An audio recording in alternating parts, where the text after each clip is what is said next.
শরীফ আসলে খুব বেশি মানে প্রেডিক্ট করা যাচ্ছে না যে রাজনৈতিক পরিস্থিতি কোন দিকে যাচ্ছে। সামনে যে আমাদের নির্বাচনের কথা বলছি বা বিএনপি দাবি তুলছে সেই নির্বাচন আদৌ হবে কিনা, হলেও সেটি আসলে কোন সময়ের মধ্যে হবে।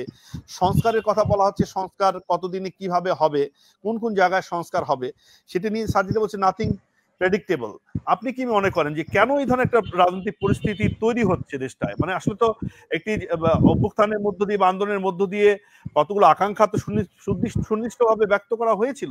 তার প্রেক্ষিতে গণতান্ত্রিক পথে দেশটা যাবে, রূপান্তরের পথে আমরা যাব, কিন্তু আসলে সংকটটি কোথায়? আপনি নির্বাচন নিয়ে আসলে আদৌ নির্বাচন হবে কিনা, মানে নিকট অতীতে নিকট ভবিষ্যতের কথা বলছি, সেটি নিয়েও নানা রকম সংশয় আছে। আপনি কি এই ধরনের সংশয় মানে মনে করেন, সংশয় আপনার মধ্যে আছে? অবশ্যই সরকারের ভেতর থেকে একটা অংশ চায় না যে যথাসময়ে একটা নির্বাচন হয়। কেন চায় না? তার পেছনে অনেক কারণ আছে। তার একটা বড় কারণ হচ্ছে সরকার চাইছে নির্বাচন যত দেরিতে হবে তার মধ্যে একটা অংশর ব্রিডিং স্পেস দেওয়ার জন্য সরকার সম্ভবত নির্বাচন দিতে দেরি করছে। আপনি এর আগে আমাদের যত উপদেষ্টা নানা বিষয়ে প্রতিদিন কথা বলেন, কিন্তু আপনি দেখেছেন যে কোনো উপদেষ্টা যদি নির্বাচন নিয়ে কথা বলে তাৎক্ষণিকভাবে প্রধান উপদেষ্টার প্রেস উইং তার পরের দিন প্রেস কনফারেন্স করে বলেছে এটা তার ব্যক্তিগত বিষয়, এটা সরকারের বক্তব্য না। অর্থাৎ উপদেষ্টারা যা করেন সবই সরকারি, তো নির্বাচন নিয়ে কথা বললে সেটা তার ব্যক্তিগত বিষয়। অর্থাৎ নির্বাচন বিষয়ে স্বচ্ছ তথ্য সরকারের কাছ থেকে প্রদানের ক্ষেত্রে একটা গড়িমসি দেখা গেছে। এখন যারা ক্ষমতায় আছেন তাদের কেউ কেউ ইতিমধ্যে একটা দল গঠন করেছে। এই দলটা তারা তাদের যে ধরনের প্রস্তুতি গ্রহণ করছে তাতে মনে হয় যে আগামী নির্বাচনে তারা একটা কিংস পার্টি হয়ে আগামী নির্বাচনে তারা অংশগ্রহণ করতে চায়। এখন আপনি জিজ্ঞেস করতে পারেন যে এটাকে কিংস পার্টি কেন বলছেন? আমি কিংস পার্টি বলি না, আমি বলি রাজার দল। কেন বলছি? এই প্রশ্নটি অনেক জায়গায় আছে। এরা তো ইন্ডিপেন্ডেন্টলি সংসদ ভবনের সামনে বিক্ষোভ ডেকে, সমাবেশ ডেকে ইত্যাদি করছে, তারা সরকারের সমালোচনা করে ইত্যাদি ইত্যাদি। এক স্বামী রোজ তার বউকে পিটায়, এই প্রবণতা আমাদের সমাজে অনাকাঙ্ক্ষিত হলেও আছে। তো একদিন তার স্ত্রী জিজ্ঞেস করছেন যে আপনি তার স্বামীকে যে তুমি যে রোজ আমাকে এইভাবে মারো, তুমি কি চাও যে আমি এই সংসার থেকে চলে যাই? তোমার আসলে মনের ইচ্ছাটা কি? তখন স্বামী স্ত্রীকে বলছে যে আমি যে কিলটা দেই, কিলের ওজনে তুমি বুঝতে পারো না যে তোমাকে আমার সংসারে চাই কি চাই না। আমরা যে রাজার দলের কথা বলছি তাকে নিয়ে মিডিয়ারে যে মাতামাতি, একটা অনিবন্ধিত রাজনৈতিক দলকে নিয়ে যে ধরনের মাতামাতি চলছে, এর ভেতর থেকে আপনি বুঝতে পারেন না যে এটা রাজার দল। এই দলটাকে স্পেস দেওয়ার চেষ্টা করা হচ্ছে এবং এই দলে যারা আছেন সরকার থেকে পদত্যাগ করে এসে একজন উপদেষ্টা দায়িত্ব গ্রহণ করেছেন এবং তার দুজন কলিগ কিন্তু এখনো উপদেষ্টা মণ্ডলীতে আছেন। সুতরাং এই দলের সাথে তাদের একটা সম্পর্ক আছে। এই দলটা গঠন করার আগে, যেদিন গঠিত হবে তার আগের দিন, একাধিক উপদেষ্টা সোশ্যাল মিডিয়ায় স্ট্যাটাস দিয়ে মিডিয়ার সাথে কথা বলে তাদের জন্য শুভ কামনা জানিয়েছে। আমাদের প্রধান উপদেষ্টাও এর আগে বলেছেন ছাত্ররা নতুন দল গঠন। অর্থাৎ এই দলটি যাতে হয়ে উঠতে পারে তাদেরকে একটা সময় দেওয়ার জন্য নির্বাচনকে বিলম্বিত করার একটা চেষ্টা, এবং এই নির্বাচনকে বিলম্বিত করার জন্য আরো কতগুলো যুক্তি এখানে নিয়ে আসা হচ্ছে। আমি ধরে নিচ্ছি জুলাই অভ্যুত্থানে যারা এই ঘটনার সাথে যুক্ত তাদের সবাইকে আপনি ফাঁসি দেবেন। ফাঁসি দিতে তো সময় লাগে। আপনি সকালে উঠে বিকালে তো এই মক ট্রায়ালের মতন তো আপনি ফাঁসি দিতে পারবেন না। তাহলে আমাদের কি ততদিন অপেক্ষা করতে হবে? গত পরশুদিন এই যে নাগরিক পার্টির আরেকজন লিডার, তিনি আরো এক ধাপ এগিয়ে গিয়েছেন। তিনি বলেছেন ফাঁসি হওয়ার আগে নির্বাচন এবং সংস্কার কোনোটাই হবে না। এতদিন আমরা শুনেছি ফাঁসি হওয়ার আগে নির্বাচন হবে না, গতকালকে শুনলাম নির্বাচন হওয়ার আগে ফাঁসি হওয়ার আগে নির্বাচন সংস্কার কোনটাই হবে। তাহলে সংস্কার যদি না হয়, নির্বাচন যদি না হয়, তাহলে ক্ষমতায় কারা থাকবেন?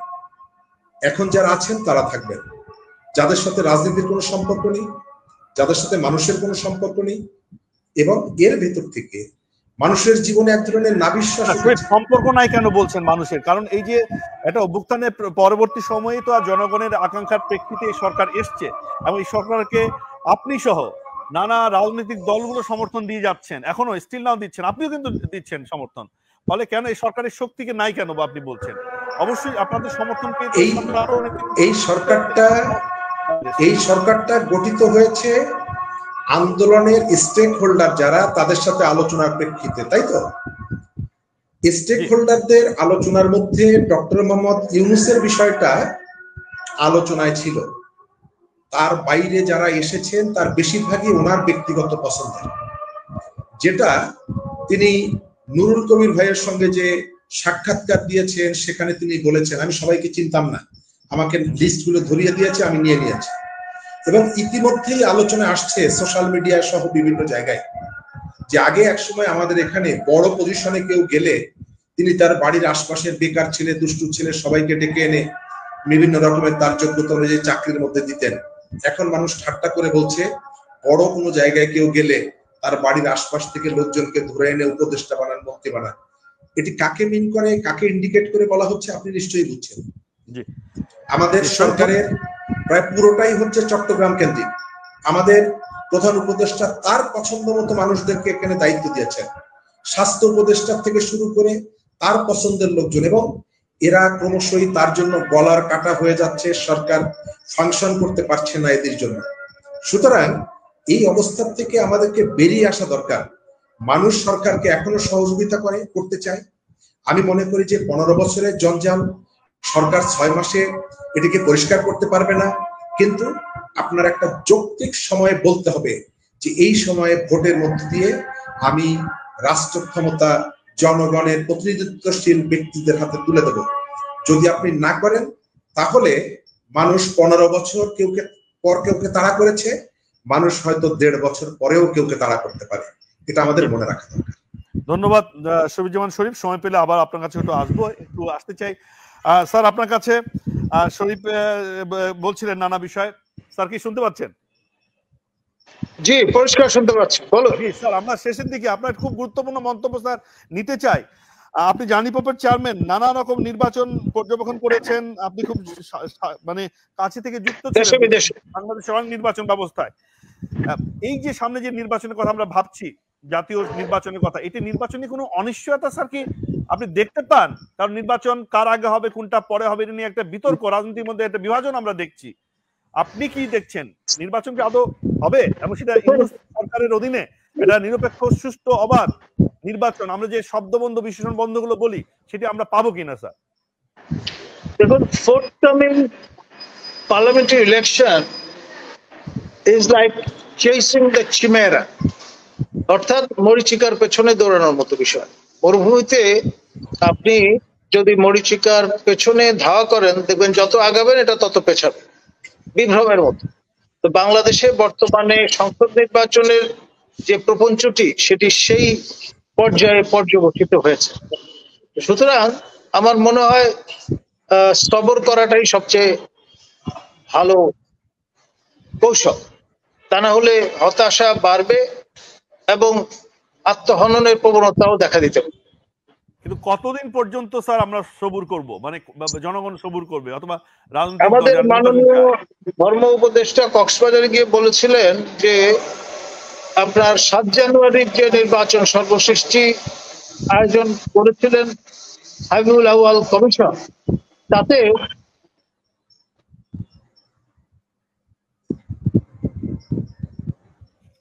স্যার একটু আনমিউট করতে হবে, আপনাকে শুনতে পাচ্ছি না। হাবিবুল আউয়াল কমিশন যে নির্বাচনের আয়োজন করেছিল 7 জানুয়ারি 2024-এ, সেই অনুসারে শেখ হাসিনা আপনার 5 অগাস্ট পর্যন্ত, পূর্বাহ্ন পর্যন্ত তিনি দায়িত্বে ছিলেন সেই নির্বাচনের ফলাফলের উপর ভিত্তি করে। আর যেই তার জন্য সীমাহিত ছিল, অর্থাৎ 2029 পর্যন্ত। বাকি যে সময়টা লেজিটিমেটলি আপনার প্রফেসর ইউনূস সরকারের জন্য বরাদ্দ। সুতরাং ইঙ্গিতটা হচ্ছে 2029 পর্যন্ত তারা থাকবেন। এটা দিয়ে কিন্তু ব্যাটিং শুরু। তারপরে বলা হয়েছে, প্রেস উপদেষ্টা মহোদয় আগামী বছর জুনের কথা বলেছেন। আমাদের মাননীয় প্রধান উপদেষ্টা তিনি ডিসেম্বরের কথা কখনো বলেছেন, কখনো আগামী বছরের মার্চের কথা কেউ কেউ বলেছেন। বিএনপির পক্ষ থেকে প্রথম দাবি করা হয়েছিল এই বছরের মার্চে, তারপর সেটা যৌক্তিক সময় থেকে অতিক্রম করে এখন এমন একটা জায়গায় এসছে যে নিশ্চিত করে বলা মুশকিল। জামাতের পক্ষ থেকে বলা হচ্ছে সংস্কার প্রয়োজন। আমাদের বিভিন্ন রাজনৈতিক দল যেগুলো এখন সক্রিয় হচ্ছে তাদেরও পক্ষ থেকে সংস্কার কুলি বচন আওড়ানো হচ্ছে। এর পাশাপাশি আপনার স্থানীয় সরকারের নির্বাচনের যুক্তি হাজির করা হয়েছে হাত পাকানোর জন্য। নির্বাচন কমিশন যেটি নবগঠিত তাদের এক্সপেরিয়েন্স অর্জন করার জন্য। আবার তার পাশাপাশি বলা হচ্ছে যিনি ক্রাইম এগেইনস্ট হিউম্যানিটির মূল হোতা শেখ হাসিনা, তার ফাঁসি যতক্ষণ কার্যকর না হচ্ছে ততক্ষণ পর্যন্ত নির্বাচনের কথা মুখে উচ্চারণ করা যাবে না। জি স্যার, এটা তো আসলে মানে 100 মিটার দৌড় বা 500 মিটার দৌড়ও না, এটা হচ্ছে ম্যারাথন দৌড়ের মতো একটা ব্যাপার। আপনার বক্তব্য করা হচ্ছে। সুতরাং এই সব ইন্ডিকেশন কি সিগনিফাই করে? অর্থাৎ আমি যে কথাটি বলছিলাম শুরুতে ওপেনিং স্টেটমেন্টে, চেঞ্জিং দ্য চিমেরা। নির্বাচন হচ্ছে it's almost like changing the chimera in current day Bangladesh. ধন্যবাদ। জি ধন্যবাদ স্যার, আপনাকে অসংখ্য ধন্যবাদ আজকে সময় দেওয়ার জন্য, গুরুত্বপূর্ণ আলোচনায় অংশ নেওয়ার জন্য। আমরা অনেক সমৃদ্ধ হয়েছি। ভবিষ্যতে আপনি আবার আমাদের সময় দিবেন, আপনাকে ধন্যবাদ জানাচ্ছি। শরীফ, আপনার কাছে একটু প্রশ্ন রাখতে চাই, একটু পরীক্ষার মতো নেওয়ার মতো, যে আপনি এই সরকারকে 100 নম্বরের মধ্যে কত নম্বর দিবেন? শেষ প্রশ্ন। এটা আসলে বিবেচনাটা করতে হবে অনেকগুলো বিষয় রেখে। তো না, আপনার কোনো মন্তব্য নেব না, আপনি নম্বর মার্ক হিসাবে মার্ক দেই না, আমি একটু আমার অবজারভেশনটা বলি। সরকার খুব সংকটময় মুহূর্তে কিন্তু দায়িত্বটা নিয়েছে। যখন বাংলাদেশের দায়িত্বটা তারা নিয়েছে তখন দেশটা কিন্তু একটা গৃহযুদ্ধের মতো পরিস্থিতির মধ্যে ছিল। সেখান থেকে অন্তত প্রথম ধাক্কাটা তারা সামলাতে পেরেছে, কিন্তু তাদের মধ্যে প্রতিশোধ, তাদের মধ্যে বিভিন্ন রকমের রাজনৈতিক ইকুয়েশন এবং তাদের মধ্যে কারো কারো অদক্ষতা, রাষ্ট্র পরিচালনায় অভিজ্ঞতার অভাব এবং সর্বশেষ ভিন্ন রাজনীতি ইন্ট্রোডিউস করার মানসিকতার থেকে তারা যে পর্যায়ে নিয়ে গেছে, তাতে 8 মাস পরে তাদেরকে আমি কোনোভাবেই তারা পাশ করেছেন এটি আমি বলবো। ইন্ডিভিজুয়ালি কারো কারো হয়তো ইচ্ছাটা ছিল, কিন্তু সঙ্গ দোষে লোহা বাসে যেহেতু, সেই কারণে তারা যাদের সঙ্গে মিশে চলছেন হয়তো ক্ষমতার ভারসাম্যে তারা টিকতে পারছেন না। এই সরকারের মধ্যে যারা ভালো কাজ করতে চান তারা পেরে উঠছেন না, কোন সিন্ডিকেটের কাছে তারা হয়তো আটকা পড়ে গেছেন। জি ধন্যবাদ। মানে আপনি পাস মার্কস দিয়েছেন সরকারকে, মানে কোন রকম পাস দিয়েছেন, আপনার কথা আমরা বুঝতে পারলাম। ঠিক আছে, 8 মাসের ব্যবধানে প্রিপারেশন ভালো নাও হতে পারে, 1 বছর যাক, তারপর আমরা হয়তো আপনার ভোট আবার নেব।